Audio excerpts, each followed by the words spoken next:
Hey everybody, welcome back to the channel. Today we are asking that tried and tested question. What happens when you compare a $9 wax to a $90 wax? This case with a few extra thrown in.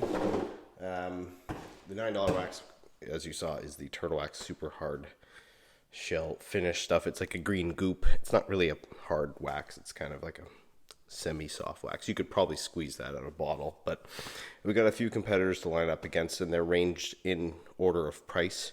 So you got $9 here. This was about 15 to 20, 20 to 30. This was in a kit in Canada for about 50. You get it on sale, but around 50. Geon guy here, it comes in a kit for 60. This one here is Built Hamber's Finis Wax, which is a very good wax, but it is about 65 Canadian, and that is also a kit with a cloth and an applicator. So basically what we're looking at here is gloss and filling abilities, hydrophobics, and chemical resistance. And how much do you get for 9? How much do you get for 90? And then what do you get sort of in between there? Should you maybe stay away from both ends and sort of get somewhere in the middle? And I think you'll find that that's probably the better bet. But let's look at what we see here in the results, and then we'll know whether or not it's worth it. Anyway, here we go. Okay, so first things first, we're going to look at the gloss and fill. You'll see here we have 1, 2, and 3, and then the other one is 4 through 7. The way this whole test is going to work is I'm not going to tell you who's 1, 2, 3, 4, 5, 6, 7 until the end. So we're going to look at this independently, the hydrophobics and chemical resistance. We're going to look at all blind. Well, not for me, but for you. And let the results speak for themselves. So without further ado, section 1. And this is the control here, obviously. So did a decent amount of darkening. This has been on the panel for about a week, and I just gave them a wipe down with a wet microfiber to get the dust off, so any extra oils and stuff have been removed. But there's 1, 2, and 3. So as you can see, all of them have done a good job of knocking down the haze and doing a little bit of fill, a little bit of jetting. But 1 and 2 look quite good. Anyway, moving on to the next panel. Okay, so here's the next panel. Number 4 is on this end. Just because of the way this slopes, I need to have it this way for the lighting to look the same. So, number 4.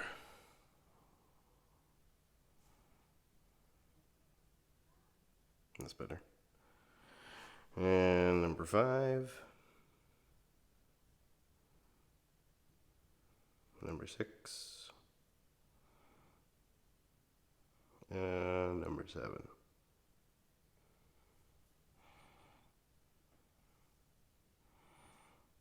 So you tell me what you think down below, or keep it to yourself, doesn't matter to me. I personally think maybe number 7 or number 5 did better than this guy, but it's pretty hard to tell. Number 1 and 2 definitely are tied for first on this, so let's move it along to the fun stuff, the beading.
So, as you can see, they all look pretty hydrophobic under the mist setting, and they all seem to move the water off on the sheet, the flood setting pretty well.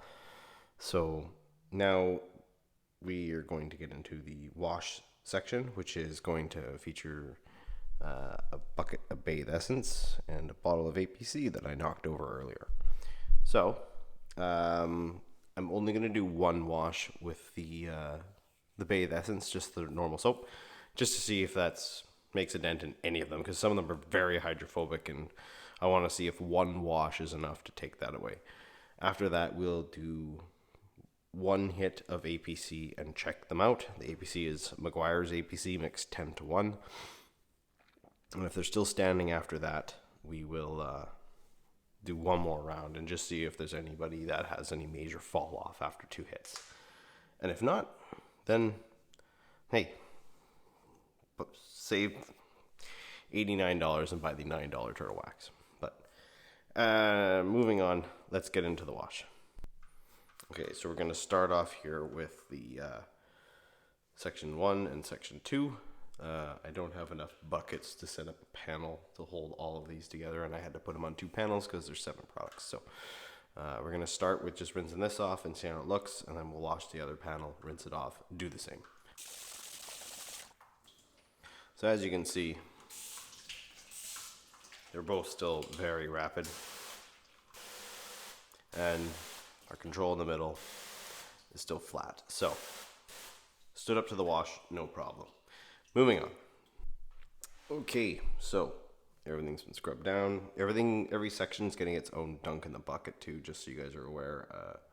Dunk, work it in, overlapping 3 or 4 passes, and then redunk next section. So all even scrubbing, all even amount of soap. And this is a very mild soap. It should not have any effect on any of these products unless they're sub-poor. They're suboptimal. So moving on, rinse off. Wrong setting.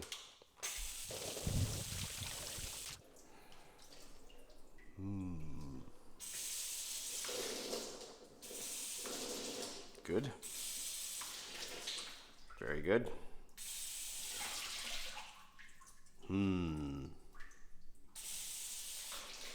Very good. Meh. So number 5 and number 7 are definitely a little slower. Let's check the beading.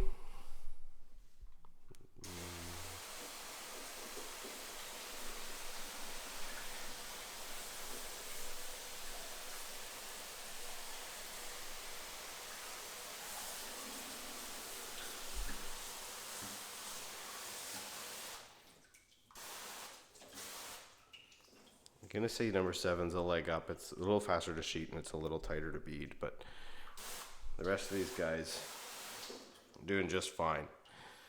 Which means of the 7, 5 of these products are holding up to this and hydrophobically doing very well, which means one of them, you know, there's 2 that might not be performing, and one could be the $9 and one could be the $90. So somewhere within that range is a good wax. But we're going to move on now to the APC and see how much that damage does. Okay, second hit. All right, let's check it.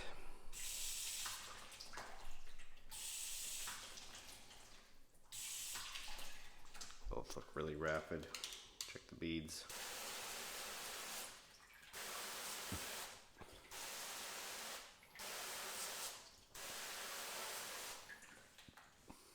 Well, that just looks fantastic. When we get to the conclusion, both these will get a strong recommendation. I wonder who they are. All right, so second hit is applied of the APC. Let's rinse it off. So from the beginning, we'll check. A little slower, but still doing its job. Very good.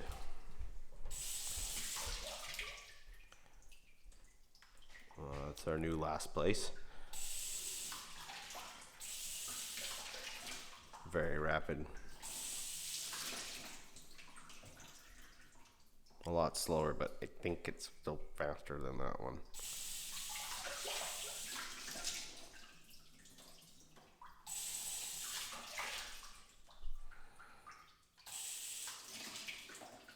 Yeah, it's still giving it an edge. Let's check the beads. It's got a big dead spot now, so it's patchy. No failure whatsoever. 100% failure.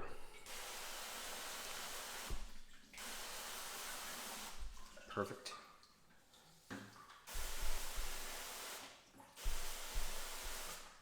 Still super impressive. Great job by those two and this guy as well. So I guess it's time for the conclusion and for me to do a lot of mopping. Okay guys, so we've finished up the hydrophobics, we've done the gloss and fill, we've gone over the rough price, although some of these products are not sold anymore. But now we are going to reveal the order. So contestant number 1 was Finis Wax.